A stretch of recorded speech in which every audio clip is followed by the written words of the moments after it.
ప్రగతి channel ప్రేక్షకులకు స్వాగతం. మనం మహాత్మా జ్యోతిబా పూలేకు సంబంధించిన విషయాలను గురించి తెలుసుకుంటున్నాం కదా. ఈరోజు ఎపిసోడ్లో మరికొన్ని విషయాలను తెలుసుకుందాం.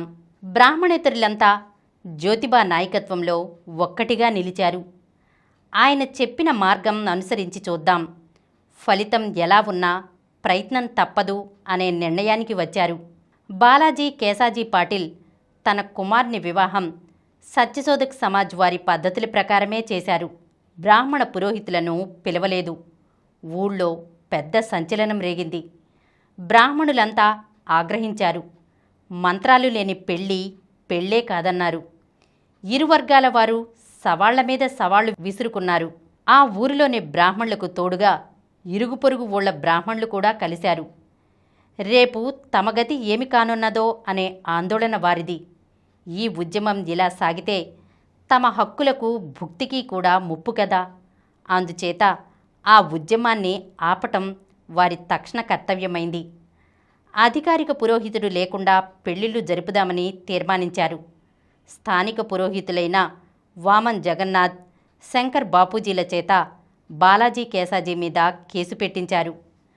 ఇలాంటి అభియోగమే అప్పట్లో బొంబాయి హైకోర్టులో కూడా ఒకటి నడిచింది. దేన్నాథ్ అబ్బాజీ అనే ఆయన ఇతర పురోహితులు కలిసి సదాశివ హరిమాధవే ప్రభృతుల మీద కేసు పెట్టారు. అక్కడి పరిస్థితి ఇంచుమించు ఇంతే. మాధవే తన ఇంట్లో జరిగిన ఒక పూజా కార్యక్రమానికి ఎప్పుడూ పిలిచే పురోహితుణ్ణి కాదని మరొకరిని పిలిచాడు. అలవాటుగా వారి ఇంట్లో పూజాధికారులు నిర్వహించే పురోహితునికి కోపం వచ్చింది. ఊరి పురోహితుణ్ణి కాదని మరొకరిని పిలవటం తగని పని అని చెప్తూ తననే గాని ఆ పూజకు పిలిచి ఉంటే తనకెంత మొత్తం ముట్టేదో అంత మొత్తము తనకు ఇప్పించాల్సిందని ఆ పురోహితుడు కోర్టు వారిని కోరాడు.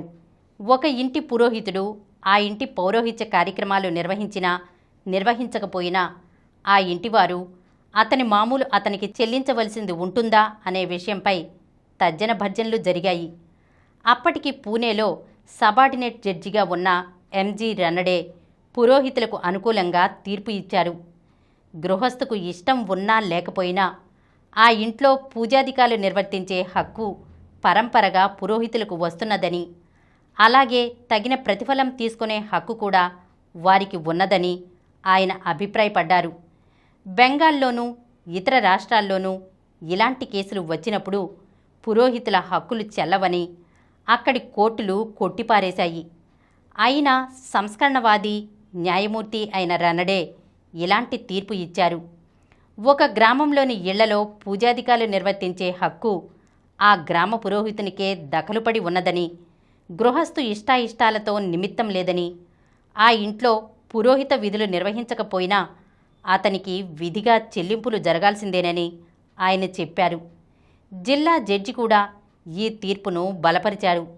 గ్రామ పురోహితుడు ఆ ఊళ్ళోని ఇళ్లలో కర్మకాండలు జరిపించే హక్కు కలిగి ఉన్నాడని, ఎవరైనా అతనిని కాదని ఇతరుల చేత ఆ పనులు జరిపించుకుంటే వారికి ఇచ్చినంత ప్రతిఫలం గాని, రివాజుగా అతనికి ఇచ్చే ప్రతిఫలం గాని ఏదో ఒకటి అతనికి ముట్టజెప్పవలసిందేనని ఆయన స్పష్టం చేశారు.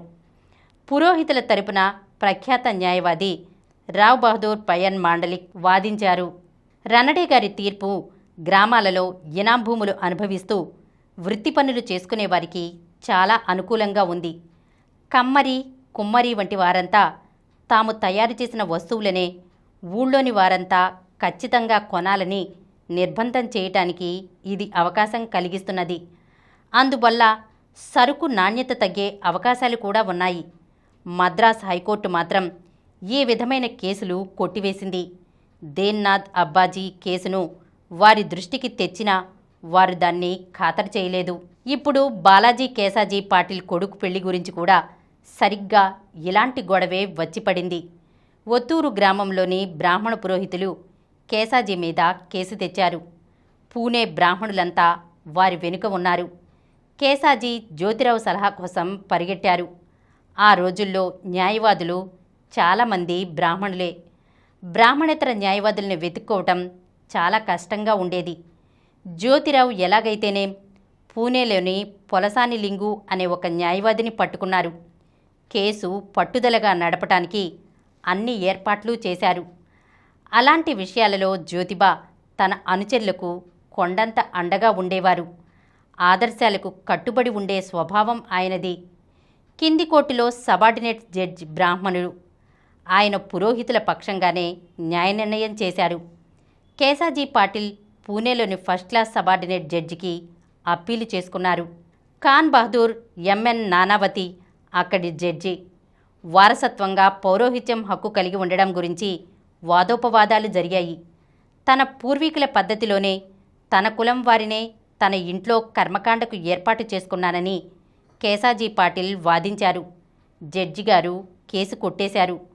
కింది కోర్టు ఇచ్చిన తీర్పు చెల్లదన్నారు. ఇది బ్రాహ్మణులకు అనుకోని దెబ్బ. వారు కేసును బొంబాయి హైకోర్టుకు తీసుకెళ్లారు.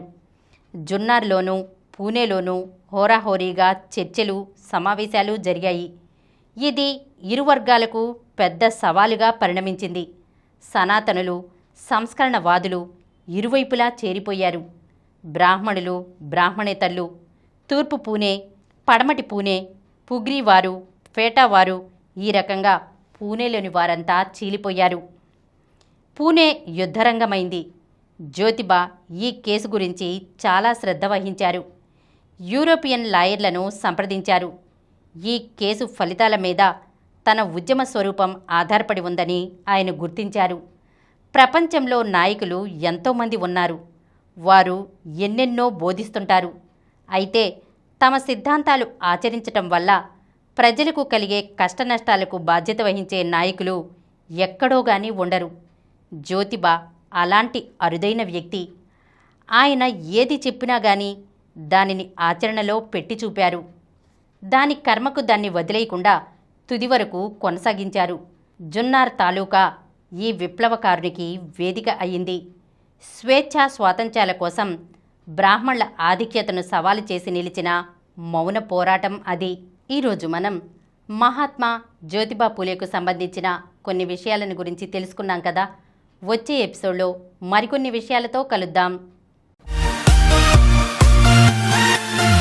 ఈ కార్యక్రమం మీకు ఎంతో నచ్చింది కదా.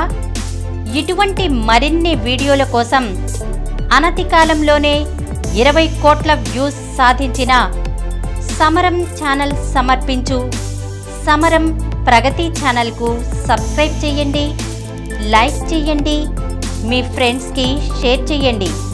అలాగే ప్రక్కనున్న గంట సింబల్ని ప్రెస్ చేయడం మర్చిపోకండి.